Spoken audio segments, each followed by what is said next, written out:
Here's your Daily 10. Calculator Video 6. Make sure you pause the video and attempt each question before you watch the solution. Here's your first question. So here it's wanting us to find the nth term for the sequence. First thing we need to do is to work out how to get from one number to the next in this sequence. And if you notice, each time we're going down by 8. Whatever the sequence is changing by each time, that is what needs to go in front of the n. So it's going down by 8 each time, so minus 8n. In order to find the second part of it, we would need to look, there's a little cheat, we can just find what number would go directly in front of the sequence if we went back. So because it was minus 8, we would add 8 on to give us 98 there. So it would be minus 8n plus 98. Now that's not one of the options that we've got, so if we actually have a look, this one here is actually the one we're going to use because it means the same thing. It's still got 98, minus 8n, it's just written the other way around. Here's your second question.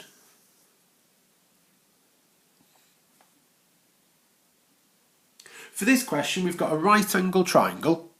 We're given two sides and an angle has been labelled on. So as soon as you see that with a right angle triangle, it's got angles involved, it's going to be trigonometry. Because it's right angled, we know it's going to be part of the basic trigonometry, which is SOHCAHTOA. So the first thing we need to do with this question is label up the sides that we've got. If this is the angle in question, this side here is the one next to the angle, known as the adjacent. This side over here is opposite, so we have got O and A. O and A, as you can see here, are linked by tan. Now because it's an angle we're finding, we are actually going to do tan, because we've said it has to be tan, to the minus 1. This is the method that we would use any time when we are trying to find an angle within trigonometry. Inside this bracket, we then need to do, in the order of SOHCAHTOA, opposite, so 3, over adjacent, which is 7. So here, onto our calculators, we would have to do shift or second function, tan, 3 over 7, or 3 divided by 7, and press equals. So we get an angle of 23.198 and so on. I'd probably round that to one decimal place, so we're going to call that 23.2. Here's our next question. So for this question, we're looking at equations of a circle. Now it's useful to remember before we look at anything else that the equation of a circle is always in the form x squared plus y squared equals r squared, where r is the radius of the circle. So looking at the information we're given, it's got a diameter of 6. Now a diameter of 6 straight away means that we've got a radius of 3. So to form the equation of the circle, we would have x squared plus y squared equals radius squared, so 3 squared. And the one that gives us the exact answer we're wanting is here. X squared plus y squared equals 9. Here's our final question. So here what we've got is an equation, but it's a much more complex equation, as we can tell by the fact that it's up at question 27 on a past paper. Now the first thing we're going to do is actually try and combine these two fractions into one fraction. We're actually going to try and take them away, ignoring just for now the equals 1 on the right hand side there.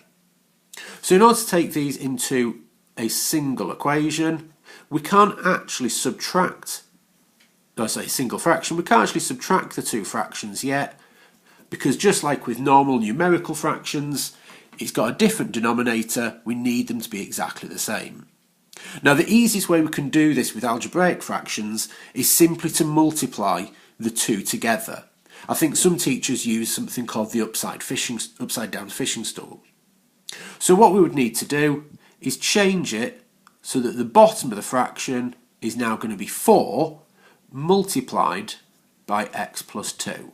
And we're going to do that for both equations. So 4 multiplied by x plus 2, which I've just written as 4 open brackets x plus 2.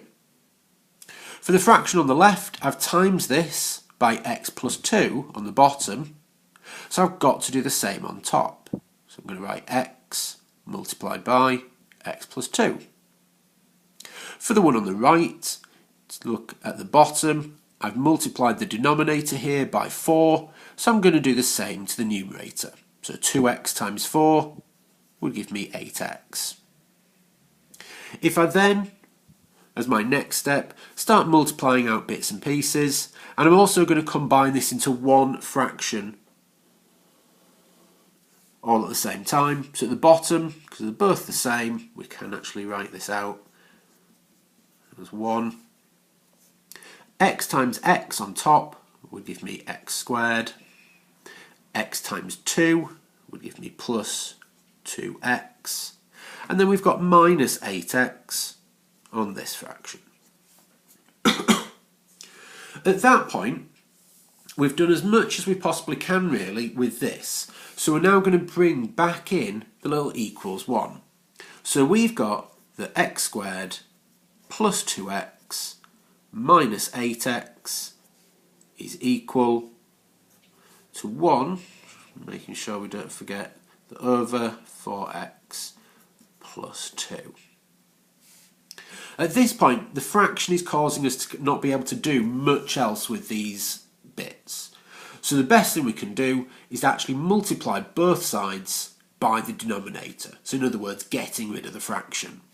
So on top, we've actually got a step we can do here. We've got x squared, well, plus 2x minus 8x, that's going to give us 6x, or minus 6x, equals, and I'm just going to times by this, so it will give us 4, open brackets, x plus 2. At that point, we can expand this bracket here, so we're going to get x squared minus 6x is equal to 4x plus 8. Now our aim of this is to try and solve this equation.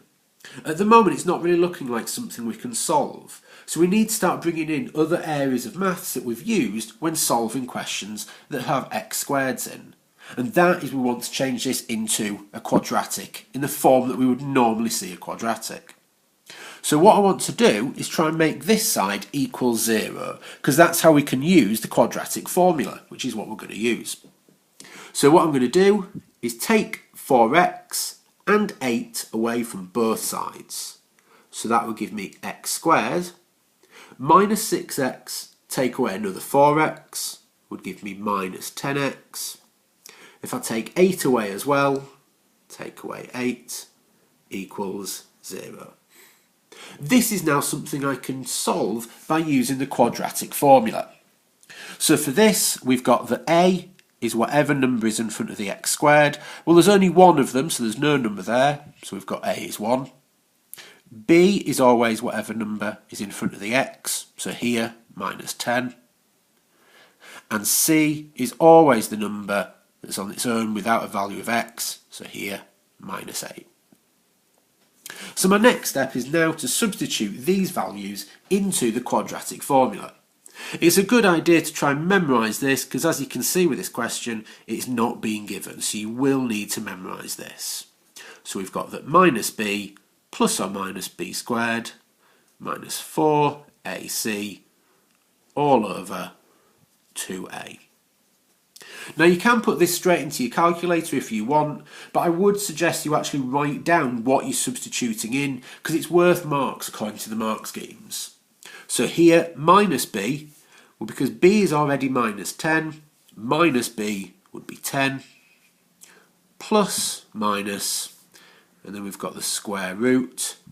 B squared, well, b is minus 10, so because your calculator will do something a little bit wrong there, we're actually going to put minus 10 in brackets and square it.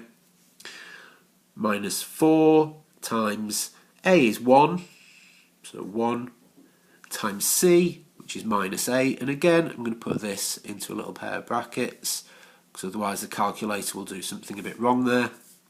All over 2a. And a was 1, so just put 2 times 1. At this point we can go into the calculator now and start typing in some important bits and pieces that we need to do. So here we're going to get, if we put our fraction, so we've got 10. I'm going to do the plus one first. We're just going to change it in a minute to get the minus answer. Square root, brackets as I said, and minus 10 squared minus 4 times 1 times, and don't forget to use your brackets. This is your best minus symbol that you can use. Instead of using the take away symbol, it's normally a little bit better. And then on the bottom, we would need 2 times 1. Now this will normally give you it in surd form. It's better to have that in the exam as a decimal. So we get an answer of 10.74. It did want it as 2 decimal places up at the top of the question. So 10.74 is going to be my first solution.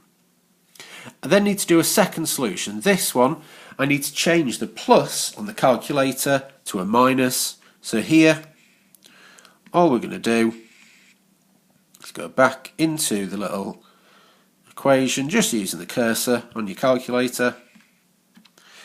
We're going to delete the plus, replace it with a minus, and do the same. So here, we will get minus 0.74. These are your 2 solutions for this question.